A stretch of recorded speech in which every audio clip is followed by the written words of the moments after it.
Do you know that you can make money in milk production? You can do value addition by making yogurt, mala, cheese, and many other products. Join me, Mukulima Bila Jembe, as we interact with Ikolomani dairy farmers located in Ikolomani sub-county, Kakamega County.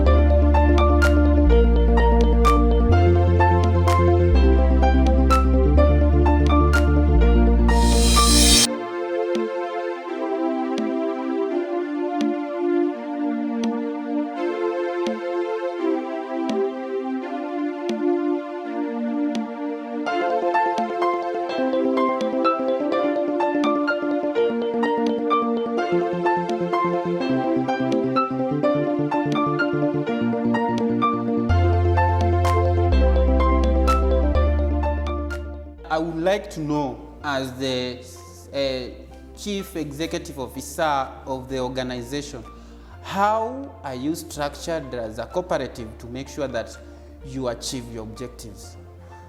Thank you. Ikolomani Dairy Farmers Cooperative Society Limited is a registered cooperative with the Ministry of Agriculture. We are registered under the Ministry of Cooperatives, and we are situated in Musoli. We are from Ikolomani constituency within Kakamega County, and our structure of working as a dairy cooperative society is as follows. We have the management board that consists of 9 members.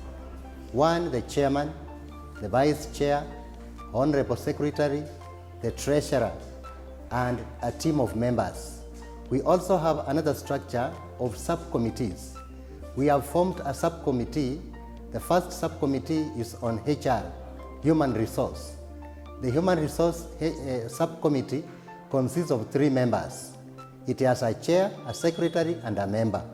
We have the second committee, that is the sales and marketing. The sales and marketing committee is a very important committee. This is the committee that sells our products. We are a marketing institution. We market raw milk for our farmers. The cooperative has a total of over 300 farmers. They bring raw milk, then we market for them. We have another subcommittee, that is the subcommittee of finance. The subcommittee of finance has a chair of finance, secretary, and a member. The finance committee oversees all the financial running of the organization. So, and then we have the supervisory committee. They supervise the work that is done by the management board. The supervisory committee consists of 3 people. The 3 has the chairperson, the secretary, and a chair. They report exactly what we do. They make sure that everything that the management board does is in law. It is followed in law. We do everything in law. Whatsoever transaction that we make, it is followed within the law. So they make sure that we talk and we working exactly as the law pertains in the bylaws of Ikolomani Dairy, and also working together with the bylaws of the cooperative as a ministry. So we have the 3 arms of operations. Those are the 3 arms of operations. So the management board has 9 members. The other committee, which is of the supervisory, has 3 members. We also have employees. We have 7 employees, which all the 7 employees are under manager. We have a single manager, 1 manager, who runs the organization on the behalf of the board. I've heard from you, but I didn't hear anything about youth and disabilities. What do you think about that as a cooperative? Thank you. The Ikolomani Dairy Farmers Cooperative has a wing of youth. As you know, in the Luya land, youth consider farming. A long time ago, they used to consider it as a dirty job. But currently, we have a third of our members are youth. The youth have come in. They now rear their own animals. They bring milk, then we sell the milk. We have taken the youth as our employees. They are working as employees. Our manager is a very youthful young man who is also working for us, writing for us proposals, making the day-to-day running of the organization. So actually the youths have their own wing and we incorporate them. They also work with the other organizations. We also work with the county government, the youth wing of the county government. They are registered and they have also formed smaller groups. There are those who work on growing the hay for other farmers to purchase. There are those who grow the napier for farmers to purchase. There are those who grow sweet potatoes so that we take the potato vines for a supplementary for the animal feeds. So the youth are very active in this organization. They are the ones who bring milk. They are the ones who sell our milk. They are the ones who get our market. The youth have a special wing in our organization. Thank you. The disabilities. Yeah. The disabilities, they also are within our operations. Those who are disabled, they are given animals, and they now bring them. They give us the milk. They supply to us the milk, the raw milk. Then we sell for them. We also use them to empower others. They have employed the youth. They have employed other people. So the disabled are really doing a good job with us. Do you involve them in decision-making, policies, the constitution? How do you involve them in decision-making? In decision-making, the disabled are also given a special wing within our management. They have a person who stands for them, who actually is on the board, who gives whatsoever the grievances they have. He brings on board, then we implement. So they have a wing and they are working. Their wing is really working. Those who are totally disabled, they sell for us whatsoever that we have in the agrovet. Yes, Mr. Manager. We have heard from the CEO that you are the manager of this organization, and you are chosen because you are a young person. So what services do you offer, and the services are suggested by members to improve the smooth running of this cooperative? As you can see, our main operation here is collecting of milk from our farmers and selling the milk to our customers. So that is the core business of this organization. But we have other services that we are offering to our members. Like we have an agrovet where farmers can buy their goods at a cheaper and affordable price. We also have a SACCO where members can save and get loans from the SACCO. We also have a benevolent fund, and this benevolent fund helps our members when they are bereaved or when they have problems. We also are members of our members also part of the NHIF team. So whenever they are sick or they have problems, we are attached to some hospitals who are attached to NHIF and they get treatment there. So what are the challenges that you face as a manager? Yeah. The biggest challenge we have is lack of milk. At most of the time we have a problem of low supply. The demand is higher than supply. So it is one of the biggest challenges. That is why we are trying to incorporate the youth into this business model so that they can produce more milk and bring it to us so that we can sell it to the market. Maybe due to your records, managers keep records, managers manage finance. Yeah. So how many liters of milk do we receive per day? We receive around 600 to 700 liters of milk in a day. And what is the demand? The demand can go sometimes to up to even 2,000 liters a day. So what do you think that can happen in order to improve that? If we can get more youth being incorporated in the farming of dairy animals, if we can have more farmers getting into the dairy keeping, then obviously we can be able to near the gap, to fill in that gap. What about the issue? We can have, youth in dairy farming. Yeah. we can have more members on dairy farming. But the quality and the quantity, what can we do in order to improve or to sustain our demand? The quality depends on, animals. Milk comes from animals, and these animals is just a matter of feeds. If we give your animals quality feeds, then obviously the quality of your milk will be good. We have, as you saw earlier, when we receive milk, we have how do we call it? We have a machine that measures the density and the fat content.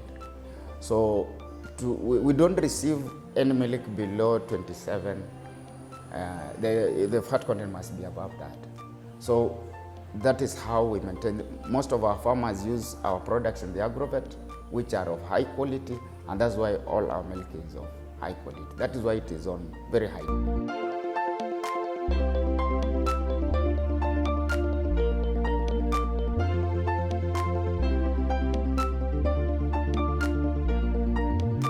There are a lot of challenges in terms of milk production, that we receive less milk than our demand.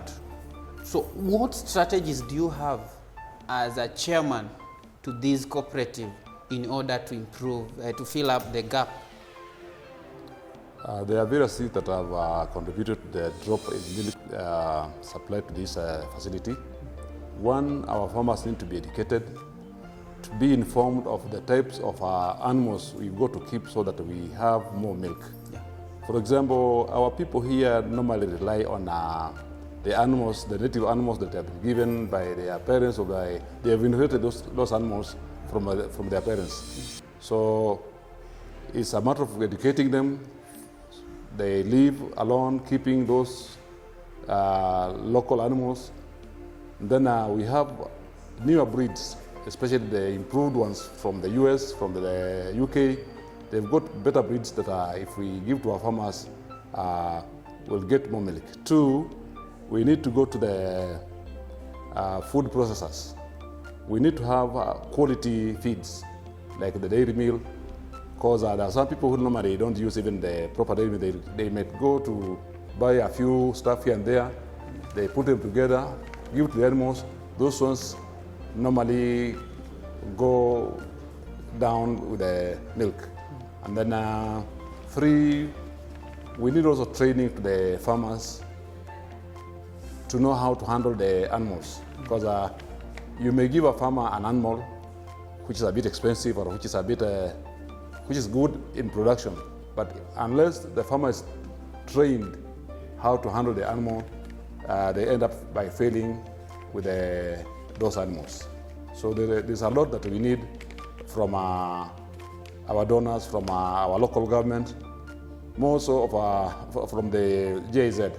We've had them doing a lot to us, and we need at least more so that we can improve on the production of milk. Because we've got a lot of, what we are receiving is quite little to put in the equipment so that it can be processed. But once we get more milk from farmers, we'll be up and running, doing a lot here and there to improve on our supplies of milk. Do you have strategies on how to come up with training programs, extension services to your members? Do you have such strategies? We have them. In fact, like of now, this month we are employing a veterinary person to be going around to our farmers, so that we are able to know how the farmers are doing. And now that the milk has dropped, we need also him to go around, check with the farmers, find out what's happening. Because some come and tell us the cows are dry, and maybe they are not dry. Maybe it's lack of feeds or mismanagement here and there. Why should members bring milk to you and not elsewhere? It's very important to bring milk to the dairy, because once the milk is here, we are able to scrutinize the milk, test it, see quality milk is sold to the people outside there. And also, we've got schools around here it's very hard for people, for the schools to be going around to the villages, collecting milk, individually to take to the schools and hospitals. It's important for them to bring milk together here. It is pasteurized, it is processed, and then it is sold to the school as quality milk. But if it's sold separately outside there, you'll find substandard milk being supplied to the schools and even to the market. And we also need to have the milk here in that, as the saying goes, together we stand, and when you're alone. Like any other company, Ikolomani dairy farmers take milk as a raw material. As you know, milk is very perishable when not taken good care of. From farmers, they receive milk and do moisture testing. They keep records of each and every milk from the farmers. After receiving, they do preservation of milk, including packaging milk into milk cans. Ikolomani Dairy also have machines that help in preservation of milk. The machine includes cooler, ice accumulator, fridge, freezer, and among others. They keep record using computer. So if you want to know the best milk farmer, you go and get records from Ikolomani dairy farmers. They have also received funding from GIZ that enable them to acquire the quality machines. That is why they are where they are. Ikolomani dairy farmers is very different from the Lala milk you get outside there. Ours is quality. We pasteurize.